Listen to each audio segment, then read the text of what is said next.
बलवद अनिष्ट अननुबंधितवस्य विधि अंशस्य अक्षते है।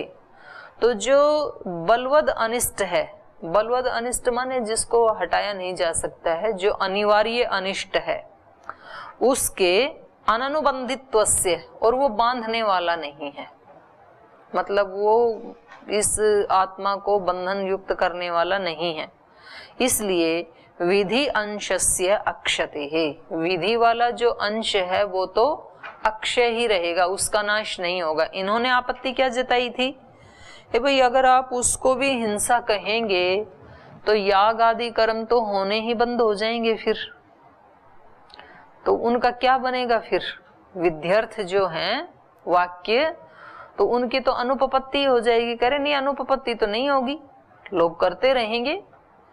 कौन लोग करते रहेंगे, वो लोग करेंगे कि जिनको थोड़ा सा दुख भी मिलेगा लेकिन बदले में बहुत सारा सुख भी मिलेगा। तो थोड़े से दुख को स्वीकार करके वो बड़े वाले सुख को चाहने के लिए वो यज्ञ याग आदि करते रहेंगे, तो उसकी अनुपपत्ति तो नहीं होगी, उसका क्षय तो नहीं होगा, उस विधि वाक्यों का अक्षय ही रहेगा।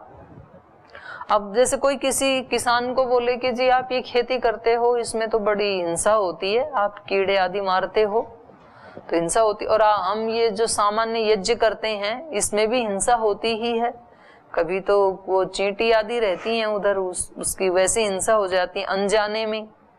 और वैसे भी जो आप सामग्री डाल रहे हैं और जो घी आदि डाल रहे हैं तो उसकी हिंसा, या आप देखेंगे ना, यदि जो आप दूध निकाल के ला रहे हैं घी बनाने के लिए, तो वो बछड़े के हिस्से का दूध था, वो आपने चुरा लिया वहां से, तो बछड़े की हिंसा कर दी आपने। फिर जो गाय को खिलाया तो वो अन्न उगाया किसान ने, तो उगाते समय कितने कीट पतंग मर गए, तो उसकी हिंसा कर दी। फिर जो हरा चारा खिलाया उसमें भी जीव है, तो उस जीव की हिंसा कर दी। और फिर जो लकड़ियां लाए तो कभी कभी उस लकड़ी में भी जीव होता है, कभी तो गीली काट के उसको सुखाते हैं ना, उसकी भी हिंसा कर दी। या बिल्कुल सूखी लाए तो उसमें भी कभी अंदर कोई घुसे रहते हैं छोटे कीड़े, उसकी भी हिंसा कर दी। तो हिंसा है ही ना, तो कल से हवन करना बंद, इतनी हिंसा करते हैं आप। वैद्य नहीं आप, वो वैद्य तो नहीं है, फल तो मिलेगा उसका, लेकिन थोड़ा अनिष्ट फल मिल करके इष्ट फल ज्यादा है ना, उसके लाभ भी तो हैं।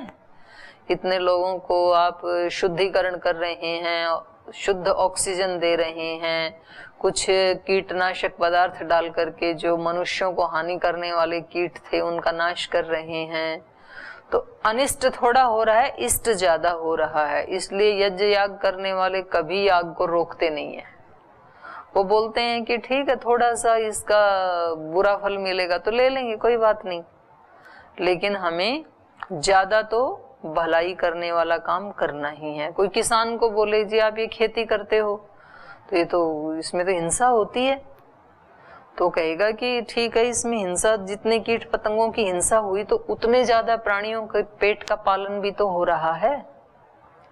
जब हम खेती करते हैं तो गाय खाने के लिए आती है, चूहा खाने के लिए आता है, नील गाय खाने के लिए आती है, और वो भुट्टा आदि लगता है तो बंदर खाने के लिए आता है, फिर चिड़िया खाने के लिए आती है, फिर उन सब से जो बच गया उसको हम घर लाते हैं, फिर वो मनुष्य के खाने के काम आता है। और फिर घर में जो भिक्षा लेने के लिए आते हैं भिक्षुक, उनको भी अन्न दान दिया जाता है, तो कितने लोगों का पोषण हो रहा है। और फिर वो उस सब को खा करके भगवान का भजन करते हैं, ऐसे साधु सन्यासियों को हम भिक्षा देते हैं, तो उससे कितना लोकोपकार हो रहा है। अगर हम अन्न नहीं उगाएंगे तो वो सब भूखे मर जाएंगे, तो कितने सारे काम जो शुभ कर्म हो रहे हैं सृष्टि में वो सब रुक जाएंगे। तो इसलिए हम थोड़ा अनिष्ट करके भी खेती तो करेंगे। तो वहां पर अनिष्ट की उत्पत्ति होने से भी ये जो विधि अंश हैं इनमें कोई रुकावट नहीं आएगी। बोलो।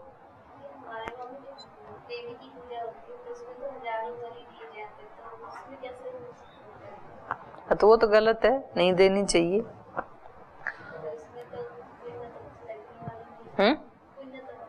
नहीं, पुण्य नहीं होने वाला उसमें, वो तो अज्ञानता के वश कर रहे हैं।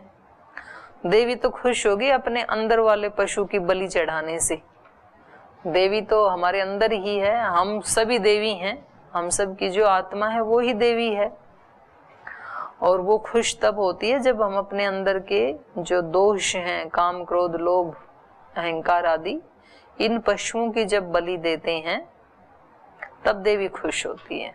तो वो तो अज्ञानतावश दूसरों के बच्चों को काट काट के डालते रहते हैं और खुद मांस खाते हैं, और देवी कभी ना कभी इसके बच्चे को काट डालेगी जो दूसरे के बच्चे को काट रहा है, क्योंकि देवी के तो सारे ही बच्चे हैं, जिनको हम काट रहे हैं वो भी तो भगवान के ही बच्चे हैं ना।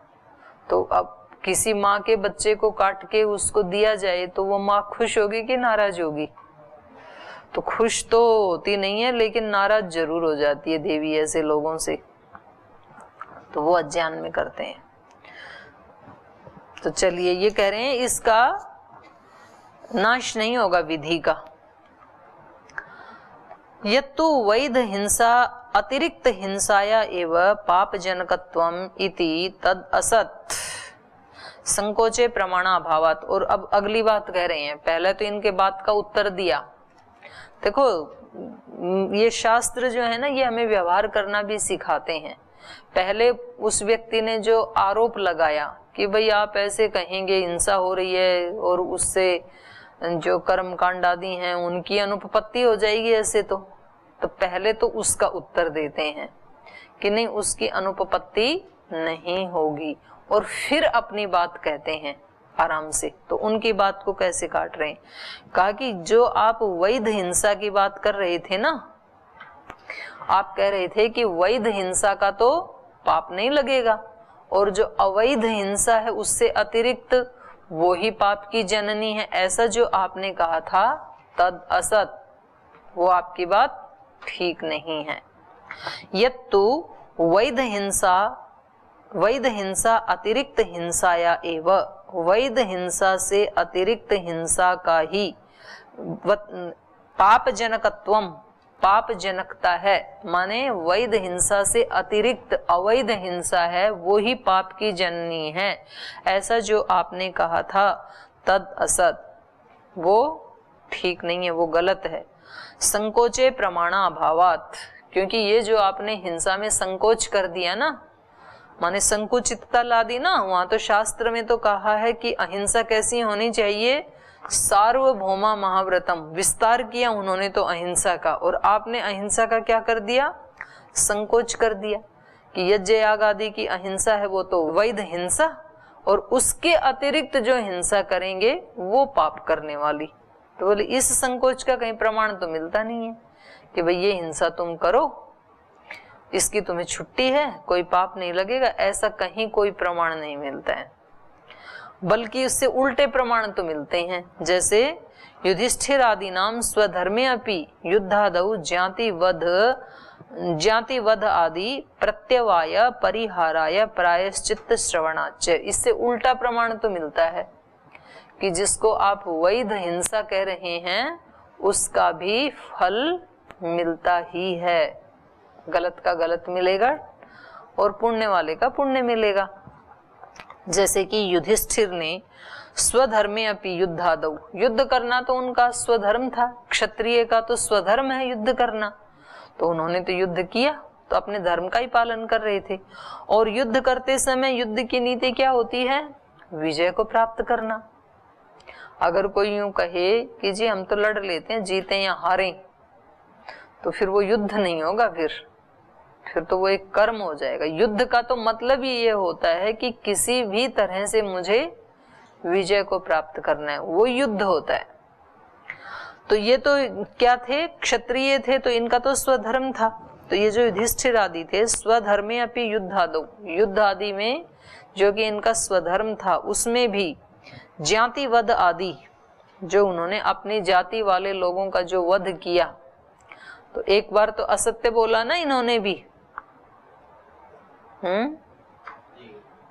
अश्वत्थामा हत नरोवा कुंजरोवा, ऐसे धीरे से बोल दिया कि अश्वत्थामा मारा गया, फिर धीरे से बोला कि ये नहीं पता हाथी मारा गया कि मनुष्य मारा गया। तो उन्होंने अगली पंक्ति तो सुनी नहीं ना गुरुजी ने, उन्होंने तो बस उतना ही सुना कि अश्वत्थामा मारा गया। तो हिंसा तो हो ही गई ना, कष्ट तो हो ही गया, इन्होंने असत्य तो बोला ही। तो युद्ध आदि में जहां जहां भी इन्होंने छल से या बिना छल से भी अपनी जाति वाले लोगों को मारा, इनका तो स्वधर्म ही था युद्ध करना, पर युद्ध में जो अपनी जाति के लोगों का वध किया उसके लिए प्रत्यवाय परिहाराय, प्रत्यवाय माने पाप, उस पाप के परिहार के लिए प्रायश्चित्त श्रवणाच, उसके प्रायश्चित्त का श्रवण होता है। माने ऐसे प्रमाण तो मिलते हैं कि उन्होंने फिर प्रायश्चित्त किया कि हमारे से जो जो भी हिंसाएं हुई, जो भी भूलें हुई, उसका हम प्रायश्चित्त करते हैं। तो उल्टा तो देखा जाता है, ये कहीं भी नहीं देखा जाता कि ये भैया हिंसा तो वैध है, ये तो करनी पड़ेगी, ये तो करो, ऐसा नहीं देखा जाता। दोनों का अलग अलग फल मिलेगा। तो ये मार्कंडेय पुराण में उसका वर्णन दे रहे हैं, जो ऊपर का था ना, जहां उन्होंने प्रायश्चित्त किया, उसका ये उदाहरण दे रहे हैं। तस्माद् यास्यामि अहं तात दृष्ट्वा इमं दुःख सन्निधिं त्रैधर्मम् अधर्माढ्यम किम पाक फल सन्निभम। तो ऊपर वाली पंक्ति है वो ही हमारी तो पुष्टि के लिए पर्याप्त है। वहां पर वो कह रहे हैं तस्मात् यास्यामि अहं तात, इसलिए हे तात अब मैं यहाँ से जाता हूँ। कहीं प्रायश्चित्त आदि करने के लिए गए होंगे युधिष्ठिर, तो ऊपर का जो प्रसंग है उससे जुड़ा हुआ है ये, इससे ऊपर के जो श्लोक होंगे। तो कह रहे हैं अब मैं यहाँ से जाता हूँ। तात दृष्ट्वा इमं दुख सन्निधिम, ये जो मैंने हिंसा की और ये जो मैंने दुख की सन्निधि माने अत्यंत दुख को जो मैंने देखा यहाँ पर, तो इससे मेरा हृदय बहुत दुखित हो गया है और अब मैं प्रायश्चित्त के लिए जा रहा हूं। तो पता नहीं इसका ठीक ठीक अर्थ तो फिर वहां के प्रसंग को देख के ही पता लगेगा। इति मार्कंडेय वचनाच त्रैधर्मम अधर्माढ्यम, जो त्रय धर्म है वो वेद के जो ज्ञान कर्म उपासना है उसको कहा जाता है त्रय धर्म। त्रय धर्मम अधर्माढ्यम, अधर्म को ढाने के लिए, अधर्म का नाश करने के लिए ये वेद की जो त्रयी विद्या है यही सक्षम है। किम पाक फल सन्निभम, तो इसका वहां देखना पड़ेगा अर्थ। तो इति मार्कंडेय वचनाच, ये मार्कंडेय का वचन है। तो वहां पर क्या बताया गया है कि पाप का तो प्रायश्चित्त किया जाता है, तो उसको वैध हिंसा नहीं कह सकते कि जी हम तो क्षत्रिय थे, हमारा तो धर्म बनता है मारकाट करना, उसकी अनुमति तो शास्त्र नहीं दे रहा है। अहिंसन सर्वभूतान अन्यत्र तीर्थेभ्यः, तो ये उसका जो पूर्व पक्षी है ना वो कह रहा है कि नहीं देखा जाता है ना। देखो छांदोग्य उपनिषद में कहा है कि सर्वभूतान तीर्थेभ्य अन्यत्र अहिंसन, तीर्थ से अतिरिक्त सब प्राणियों को न मारता हुआ। तो अर्थापत्ति से अर्थ क्या निकला कि तीर्थ आदि में जो यज्ञ याग आदि किए जाते हैं वहां तो प्राणी को मारा जा सकता है, यही अर्थ निकला इस छांदोग्य उपनिषद के इस वाक्य का। तो अहिंसन सर्वभूतान, सर्वभूतों का अहिंसा करता हुआ, कहाँ? अन्यत्र तीर्थेभ्य, तीर्थ से अलग, अर्थात जो कर्म कांड आदि शुभ कर्म है उससे अन्यत्र सब जगह अहिंसा का पालन करता हुआ। इति श्रुतिस्तु वैध अतिरिक्त हिंसा निवृत्ते इष्ट साधनत्वम एवं वक्ति। तो कह रहे हैं ये भी तो श्रुति वचन है, और ये तो क्या कह रहा है? वैध अतिरिक्त हिंसा निवृत्ते है, वैध हिंसा से अतिरिक्त जो हिंसा है उसकी निवृत्ति की बात हो रही है इस वाक्य में। तो कि जो वैध हिंसा है वो तो करनी पड़ेगी, उसके अतिरिक्त सब जगह उसकी निवृत्ति होगी, मैं कहीं भी हिंसा नहीं करूंगा। तो यहाँ तो वैध अतिरिक्त हिंसा निवृत्ते है इष्ट साधनत्वम एवं वक्ति, तो यहाँ तो उसको इष्ट साधन के रूप में ही कहा जा रहा है, न तो वैध हिंसाया अनिष्ट साधनत्व भावम अपि इत्यादिकम योग वार्तिके। तो कह रहे यहाँ तो वैध हिंसा से कोई अनिष्ट साधनत्व को तो यहाँ नहीं कहा जा रहा है छांदोग्य उपनिषद में। तो इसका कह रहे हैं कि हमने योग वार्तिक, कोई इनकी पुस्तक है वहां पर हमने इसको और विस्तार से कहा है। तो योग वार्तिके द्रष्टव्यम इति दिक्, विस्तार से देखना हो तो आप वहां देख लीजिए। और फिर यहाँ आगे कहा न कर्मणा प्रजया धनेन त्यागेन एक अमृतत्व मानुषु। ये तैत्तिरीय आरण्यक का है। तो जिनको यज्ञ आदि पे काम करना है ना, जैसे यज्ञ देव जी आपको यज्ञ पे काम करना है तो आपको मीमांसा दर्शन और आरण्यक और शतपथ ब्राह्मण ये पढ़ने चाहिए जरूर, तब वो पूरा समझ में आएगा। तो तैत्तिरीय आरण्यक में क्या कहा, न कर्मणा, ना तो कर्म से अमृतत्व को पाया जा सकता है, न प्रजया, न श्रेष्ठ संतानों से। तो गृहस्थी यदि हैं तो वो अपने बेटे बेटियों को श्रेष्ठ बना करके समझते हैं कि हम तो कृतकृत्य हो गई। और कोई साधु सन्यासी हैं तो वो सोचते हैं हमने बहुत सुयोग्य शिष्य बना दिए तो बस हम तो कृतकृत्य हो गए, इसी से अमृतत्व मिल जाएगा। लेकिन ये तैत्तिरीय आरण्य क्या कह रहा है, न प्रजया, प्रजाओं से भी, प्रजाओं के पालन पोषण से या उनको सुयोग्य बनाने से भी अमृतत्व की प्राप्ति नहीं होगी, न बहुत सारे कर्म करने से अमृतत्व की प्राप्ति होगी, न धनेन, न धन से अमृतत्व की प्राप्ति होगी, बल्कि त्यागेन एके अमृतत्व मानसु, एकमात्र इन सब का त्याग करने से ही अमृतत्व की प्राप्ति होगी। और त्याग का मतलब है यहाँ पर अनासक्ति, क्योंकि बाहर से हम किसी भी वस्तु का त्याग नहीं कर सकते हैं, तो आसक्ति के त्याग की बात है ये। और फिर श्वेता उपनिषद में कहा तमेव विदित्वा अति मृत्युमेति नान्या पंथा विद्यते अनाय। तो ये यजुर्वेद में भी कहा, श्वेता उपनिषद में भी कहा। इत्यादि श्रुति विरोधेन तु सोमपान आदि भी अमृतत्वम गौणम एवं मंतव्य। तो ये जो ऊपर वाली जो श्रुतियां हैं इनके सुनने से तो ये लग रहा है कि ये जो सोमपान करके अमरत्व को पाने की जो बात है ये गौण रूप से कही गई है।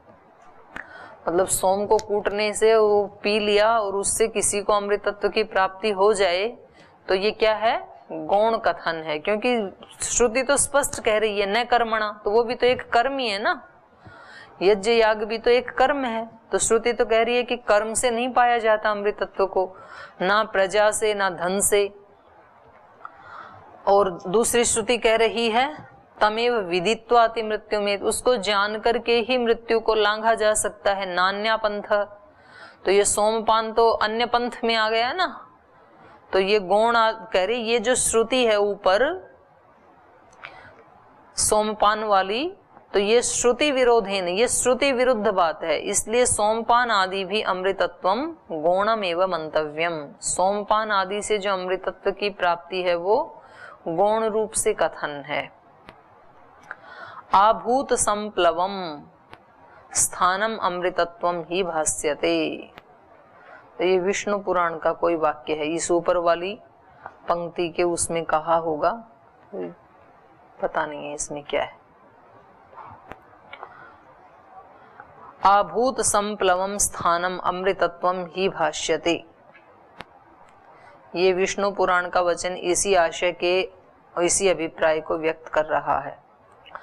तदेवं दृष्ट उपाययोः साक्षात् परमार्थता असाधनत्वे साधिते तद उपाय आकांक्षायां विवेक ज्ञानम उपायो वक्तव्य। इसलिए तद एवं, तो इस प्रकार से दृष्ट उपाययोः, दृष्ट उपाय कौन से हैं, धनादि का अर्जन करना, और अदृष्ट उपाय कौन से हैं, यज्ञ याग आदि कर्म कांड करना। तो दृष्ट उपाययोः, दृष्ट और अदृष्ट उपायों में से साक्षात परम पुरुषार्थ असाधनत्वे, साक्षात रूप से परम पुरुषार्थ असाधनत्वे, ये परम पुरुषार्थ के तो असाधन है।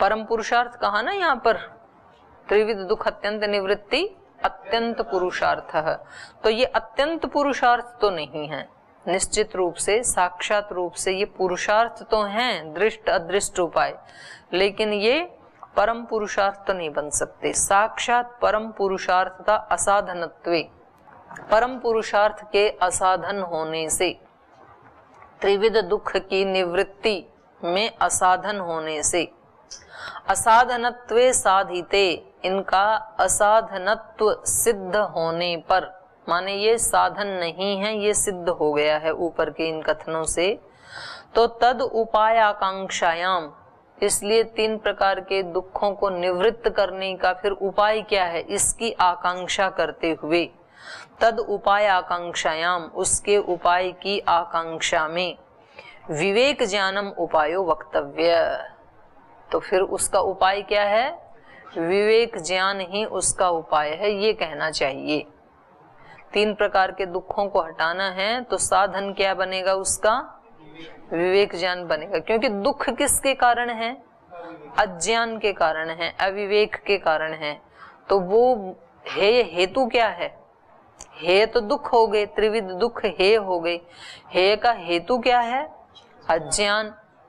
तो अज्ञान की निवृत्ति किससे होगी, ज्ञान से। तो इसलिए ये विवेक ही, विवेक मतलब ज्ञान, विवेक ज्ञानम उपायो वक्तव्य, विवेक अर्थात ज्ञान ही उसका उपाय है, ऐसा कहना चाहिए। तत्र विवेक ज्ञानम अविवेकाख्य दुख हेतु उच्छेद द्वारा एव हानोपाय इति आशयेन आदौ अपि विवेकम एव इतरेतर प्रतिषेधेन हेय हेतुतया परिशेषयति प्रघट्टकेन। तो कह रहे हैं तत्र विवेक ज्ञानम, विवेक ज्ञान जो है वो अविवेक आख्य दुख हेतु छेद द्वारा एव, ये विवेक कैसे प्राप्त होगा, विवेक ज्ञानम अविवेक आख्य, अविवेक संज्ञा वाला अर्थात अज्ञान, अविवेक संज्ञा किसकी है, अज्ञान की। अविवेक आख्य दुख हेतु, एक तो होता है दुख और एक हो गया दुख का हेतु। तो दुख क्या है, हेय, और उस हेय का हेतु क्या है, अज्ञान। तो उसी को ही कहा यहाँ पर अविवेक आख्य दुख हेतु, जो दुख का हेतु है, जो हेय का हेतु है, अर्थात अज्ञान, जिसको अविवेक भी कहते हैं, अविवेक आख्य, अविवेक संज्ञा वाला। तो अविद्या नाम वाला, अविवेक नाम वाला जो हेय का हेतु है, उसके द्वारा ही, तद उच्छेद द्वारा एवं, उसके उच्छेदन से, उसका नाश करने से, अज्ञान का नाश करने से ही क्या होगा, ज्ञान होगा। अज्ञान का नाश करने से, अविवेक का नाश करने से विवेक की उत्पत्ति होगी, और वो ही क्या है, हानोपाय, वो ही हान का उपाय है। हान क्या है, त्रिविध दुख की अत्यंत निवृत्ति। तो इस प्रकार से त्रिविध दुख की अत्यंत निवृत्ति का उपाय क्या हो गया, विवेक। वो परंपरा से बनेगा, विवेक से या ज्ञान से अज्ञान का नाश होगा, और अज्ञान से फिर जो दुख थे उनका नाश होगा, ज्ञान से, ज्ञान से फिर 3 प्रकार के दुखों का नाश होगा। तो उपाय क्या हो गया यहाँ पर, विवेक ज्ञान। इति आशयेन आदौ अपि विवेकम एव, तो इसलिए शुरू में भी विवेक से ही, इतरेतर प्रतिषेधेन, इतरेतर प्रतिषेध के द्वारा, इतरेतर प्रतिषेध मतलब विवेक से अविवेक का नाश होगा, और अविवेक का नाश होने से दुखों का नाश होगा। तो इतरेतर प्रतिषेध है ये, एक दूसरे का प्रतिषेध करेंगे। ज्ञान किसका नाश करेगा, अज्ञान का, और फिर अज्ञान का नाश होने से दुख का नाश होगा। तो वो जो ज्ञान है वो इस तरह से एक परंपरा से दुख का नाश करता है, सीधा सीधा नहीं करता है। हाँ, न्याय के दूसरे सूत्र में तो वो दोषों से शुरू किया है, पर यहाँ भी पहले सूत्र में इन्होंने बताया था ना कि ज्ञान जो है वो सीधा सीधा दुख का नाश नहीं करता है। प्रकाश सीधा सीधा दुखों का नाश नहीं करता है। प्रकाश तो किसका नाश करेगा, अंधकार का, और फिर अंधकार से जो पैदा होने वाले दुख हैं वो प्रकाश से फिर अपने आप ही मिट जाएंगे। प्रकाश हो गया तो ठोकर नहीं खाएंगे फिर हम। इति आशेन आदौ अपि विवेकम एव इतरेतर प्रतिषेधेन हेय हेतुतया परिशेषयति। तो ये जो हेय हेतु है अर्थात अज्ञान, उसके द्वारा परिशेषयति प्रघट्टकेन, तो प्रघट्टकेन माने दृढ़ता से, तो हेय हेतु के रूप में ये जो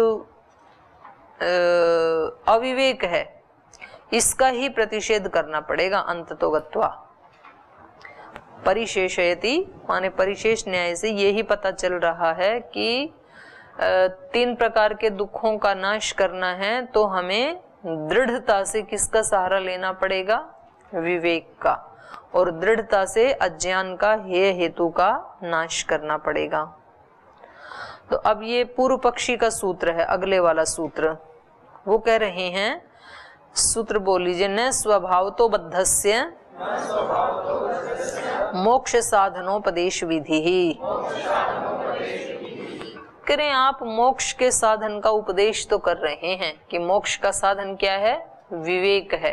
आप कह रहे हैं अज्ञान का नाश करो, ज्ञान की वृद्धि करो और इससे मोक्ष मिल जाएगा, लेकिन कह रहे हैं कि ये ठीक नहीं है, क्योंकि जो स्वभाव से ही बद्ध है, ये उस समय ना उनका बौद्धों का मत उस समय बहुत प्रचलित था, तो वो कहते थे कि संसार जो है वो दुख रूप ही है, सब कुछ यहाँ पर क्या है? दुख रूप है।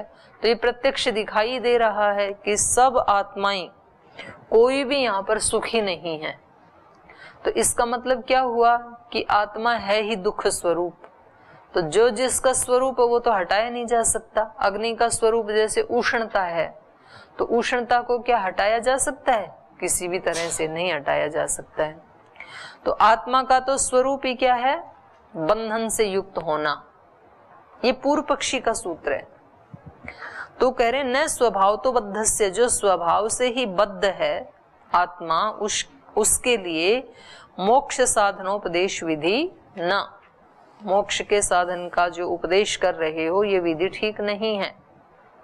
दुख अत्यंत निवृत्ते मोक्षत्वस्य उक्ततया बंधो अत्र दुख योग एव। कह रहे हैं दुख की जो अत्यंत निवृत्ति अर्थात जो मोक्ष, ये आपने कहा, तो दुख का योग ही, दुख का इस आत्मा के साथ योग है, यही क्या है? यही बंधन है। दुख अत्यंत निवृत्ते, दुख की अत्यंत निवृत्ति के लिए मोक्षत्वस्य उक्ततया, जो आपने मोक्ष के बारे में कहा उससे, बंधो अत्र दुख योग एव, आत्मा के साथ दुख तो स्वभाव से बंधा ही हुआ है, वो दुख से बंधा ही हुआ है आत्मा, तो ये कहना ठीक ही नहीं है। तस्य बंधस्य पुरुषे न स्वाभाविकत्वम वक्ष्यमाण लक्षणम अस्ति। तो वो जो तस्य बंधस्य पुरुषे, उस बंधे हुए पुरुष में अर्थात बंधन से युक्त उस आत्मा में न स्वाभाविकत्वम वक्ष्यमाणः लक्षणम अस्ति, स्वाभाविक रूप से वो खुल ही नहीं, उसका जो स्वाभाविक रूप है वो ही क्या है?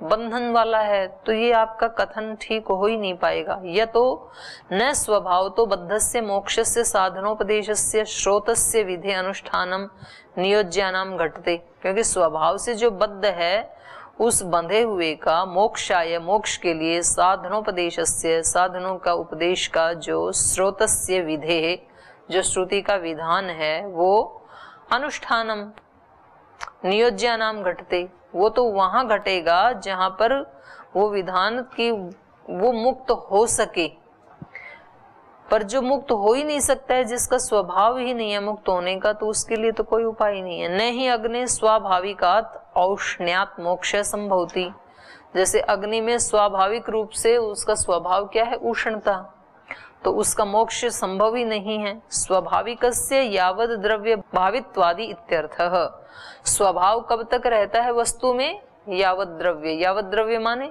जब तक वो द्रव्य रहेगा तब तक उसके साथ उसका स्वभाव रहेगा,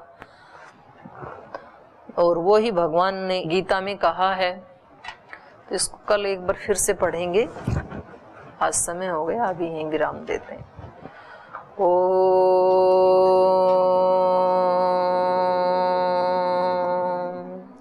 शांति शांति शांति। श्री गुरुभ्यो नमः।